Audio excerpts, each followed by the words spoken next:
Welcome to another edition of Politics Done Right. We're here with Marianne Williamson. She's an American author, spiritual leader, and political activist. She has written 14 books, including 4 New York Times bestsellers. She's founder of Project Angel Food, a volunteer food delivery program that serves homebound people with HIV, AIDS, and other life-threatening illnesses. She is also the co-founder of the Peace Alliance, a nonprofit education and advocacy organization supporting peace-building projects. She has frequently appeared on the Oprah Winfrey Show, and as we all remember, she was one of the memorable candidates for the presidency of the United States in 2020. Welcome to Politics Done Right, Marianne Williamson. How are you doing today? I'm doing well, thank you. And thank you for having me on your program. Look, first of all, thank you for being here and thank you for what you are about to do. I understand that you are going to be participating in the Grassroots Emergency Election Protection Symposium Forum. Tell us a little bit about that. Well, this is Harvey Wasserman's program about election protection. I've known Harvey for quite a few years. He does great work. And so that day, the Great Minds event, I assume you have the information there about when it will be. Do you need to look that up? Yes, I've got it. It'll be posted in the blog. It's the 25th of September.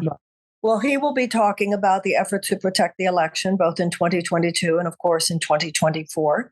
And I will be talking about my general sense of where America is now, and for that matter, why we even have problems with election protection to begin with. Now, one of the places I want to start with is because what do you see as the genesis of the problem in America? Why are we having these issues today?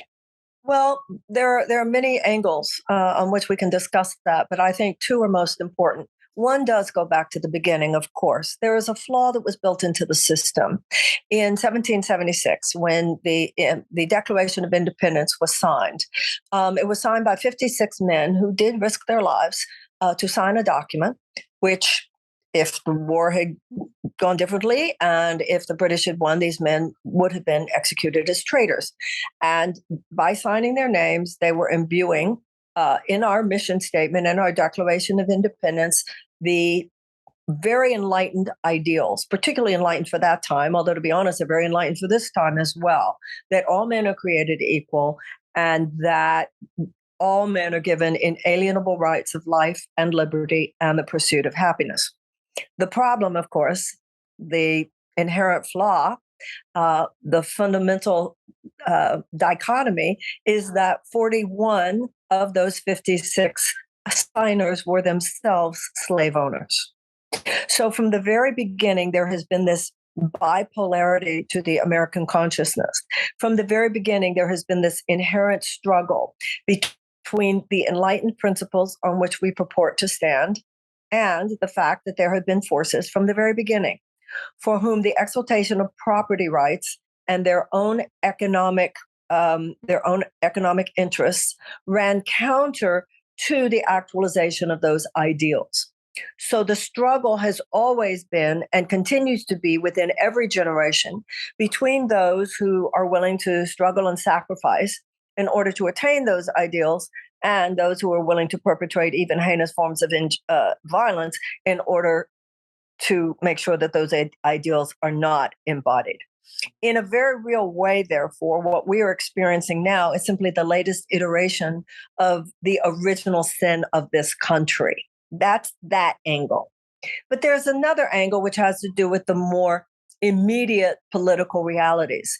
That has to do with how this particular iteration, the way it is currently manifest, how did this begin in our modern politics? And for that, you would go back to the 1970s. You would go back to a man named Buchanan, who made the economic argument that the only way to ensure property rights was to put democracy in chains. You would look at the fact that Charles and David Koch, who were radical conservative libertarians, said we can fund that, to the election of Ronald Reagan in 1980. With the election of Ronald Reagan particularly, although many of these things began even earlier, there was this effort to vigorously dismantle the basic tenets of the New Deal, to introduce neoliberal, unfettered, unregulated capitalism as not only the governing principle for our economy, but basically for our society. The Republican president started it. No Democratic president has really stopped it. Republicans put full fuel behind this neoliberal, unfettered capitalism as their organizing principle. Democrats try to have it both ways, of course. They slow down the problem. They try to fix the problem on the periphery, ameliorate the suffering of people that is caused by neoliberal madness, but they're not in their current leadership establishment willing to challenge the underlying forces that create all that suffering, because they're taking the donations as well. And as part of their insistence that they must toe the line with the neoliberal corporatism, they do what they can to suppress progressive candidates as well as progressive policies.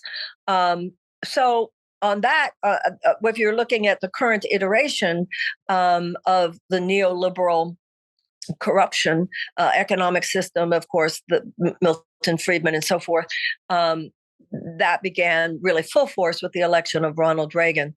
But the original problem of thinking that property rights was more important than humanitarian values or democratic principle goes back to the beginning. I am glad you actually named Milton Friedman, because I always consider Milton Friedman the codification of making capitalism more evil than it is inherently, by making it known that that executives have no responsibility to social policy at all, but just to their executives and the shareholder, to maximize shareholder value. Now, in all, may I say something to that? Sure, go ahead, please. I do think it's worth noting that Milton Friedman himself said, but that will only work if you have universal basic income. So Milton Friedman himself recognized that must be accompanied by UBI. I hadn't read that part that he believed in universal basic income. Yeah, because he realized that otherwise he was just unleashing evil. Well, yeah, because the basic tenet is, mathematically speaking, the derivative is what it devolves to, right? Which means our wealth all goes to zero except for those at the top. That's just a mathematical formula. But that's exactly. So now, you've been very hard, justifiably, on corporations, and in my humble opinion, even during the campaign that you ran when you ran for presidency, there was a certain attempt at marginalization and minimization of you proper. Explain that for me. Well, after the second debate, the Democratic debate. After the second debate, I was the most Googled candidate in 49 states. Clearly, someone very high up in the Democratic Party said, get her off the stage. I was starting to get my sea legs in that second one.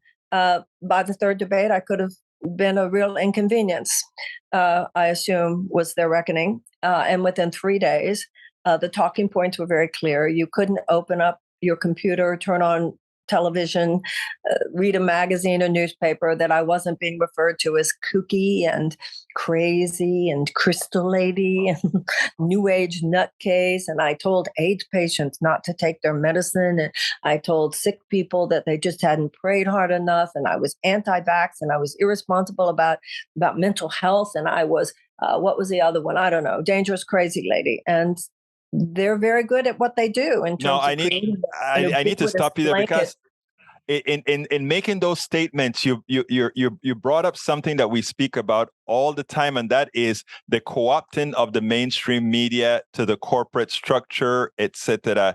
Talk to me a little bit about whether our media is real, or whether we really should be dependent on what we do here in independent media.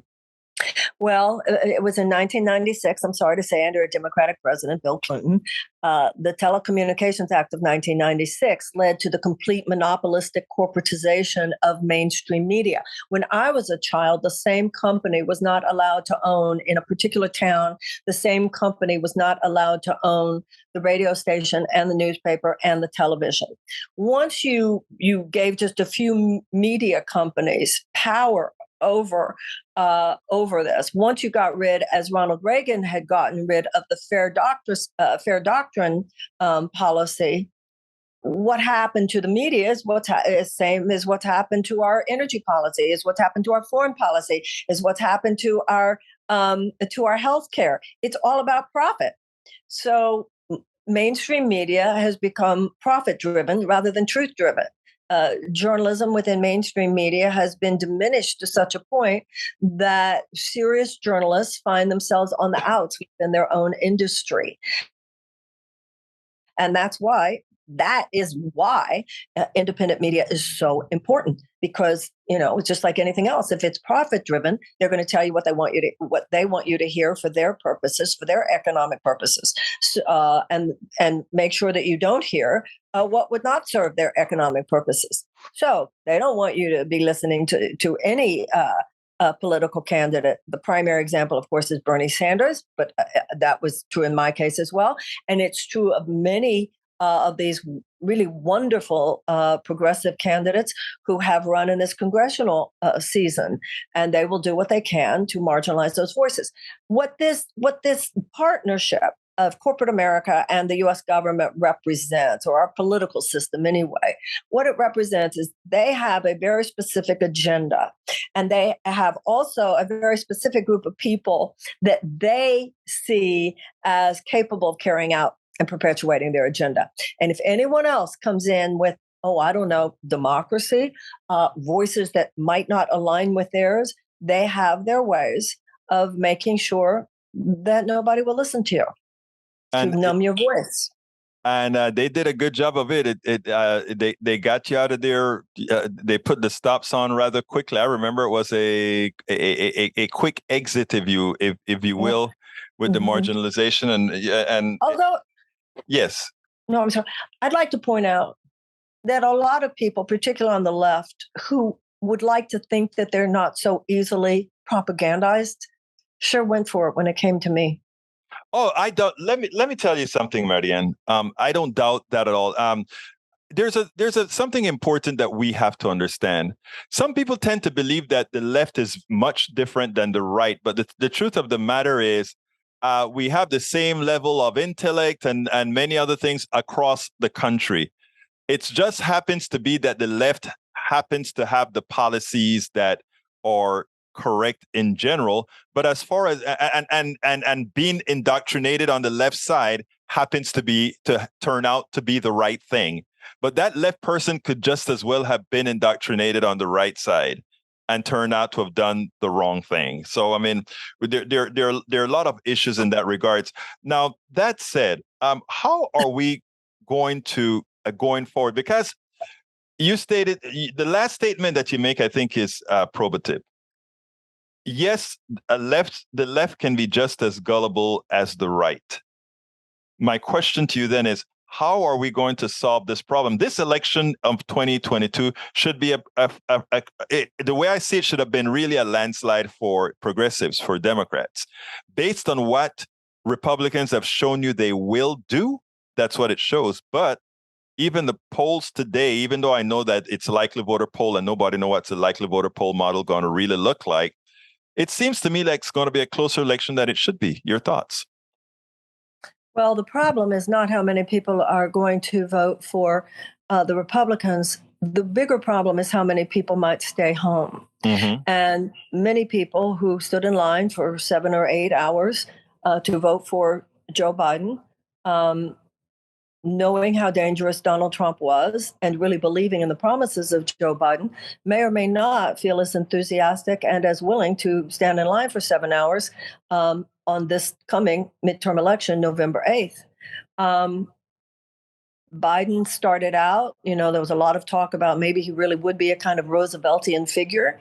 But even though some things have happened that we can celebrate, the most important of which is that he did defeat Trump, not enough has been done. For instance, the president could have declared a medical emergency and given Medicare for all to everyone.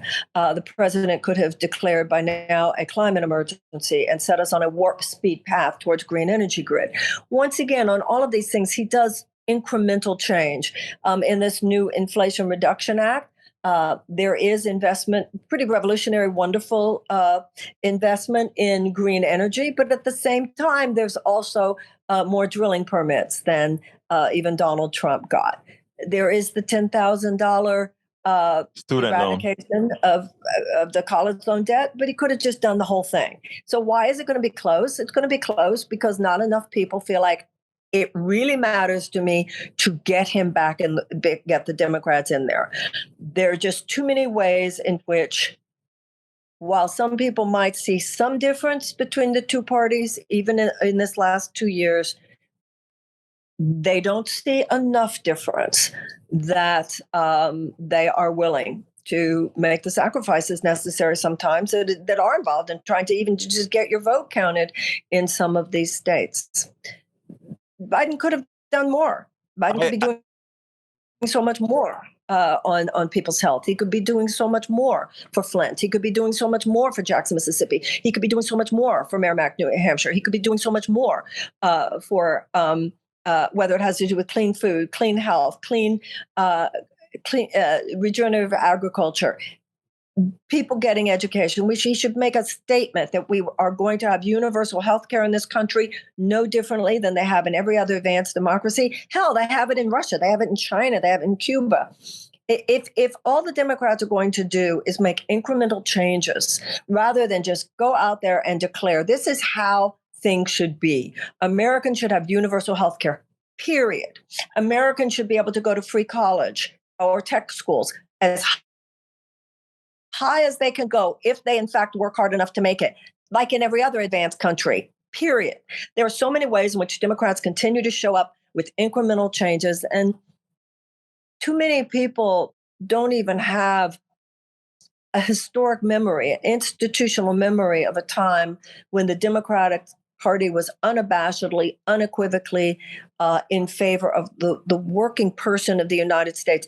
Even recently with the railroad unions and they're wanting to strike. The White House is bragging that they, Marty Walsh went in there and they forged a compromise. Well, if you ask the average railroad worker, they don't see it as a compromise. They still don't have the sick days. It's just outrageous to think that companies that are making billions of dollars will not even give a sick day to its workers. And then we'll have the audacity to claim that, yeah, we have those profits, but the laborers didn't cause those create those profits. That is outrageous. And people need to see that someone in the government is their champion and on their side. And I don't think it takes away from the things that Biden has tried to do in certain cases to point out that the average American, I don't think, sees him as their champion. I agree with that 100%. Unfortunately, that is the reason that during the election, I was a Bernie Sanders supporters personally, because Biden is executing maybe a bit better than I thought he would, but there's no surprise to me that Biden is a neoliberal. My question to you, however, Marianne, and please help me here. My question is, if we get a right-wing government in power, the ladder up is going to be that much more. I'm not into incrementalism. I've written against incrementalism at Daily Kos and many other places. About this railroad deal, I really wrote a few blogs about it that really hit them up as far as, can you believe a rich company won't even give sick days off? Don't they need healthy employees? Of course they do. But my thing is, what I call myself an activist journalist, I am still trying to get folks to go out there and pull the right button to hold pace until progressives sufficiently make the case that you have got to go full progressives. Do you agree with that stance or not? Absolutely, and I endorse quite a few progressive candidates in their primaries who were defeated by the corporate machines, but some are still out there. Derek Marshall in California, in Pittsburgh. Yeah, absolutely. Some are still there, but people have different opinions. I'm still going to be hoping that the Democrats win on November 8th, because in many of these races, people will not have the choice of a progressive. They'll have a choice of a corporate Democrat or a Exactly. Republican. And this is where not everyone agrees with me, but I still prefer a Congress made up of Democrats than Republicans.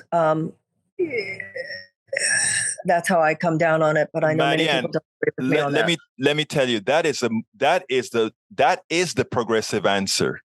And many folks who are saying let it fall and burn, that is the answer of privilege, because there are some who simply I agree with cannot that. afford to let it burn. I really agree with that, and thank you for saying it, because this anti-electoralism thing, this shaming of people who say we have to vote for the Democrats anyway, I really think you're right. I couldn't agree with you more.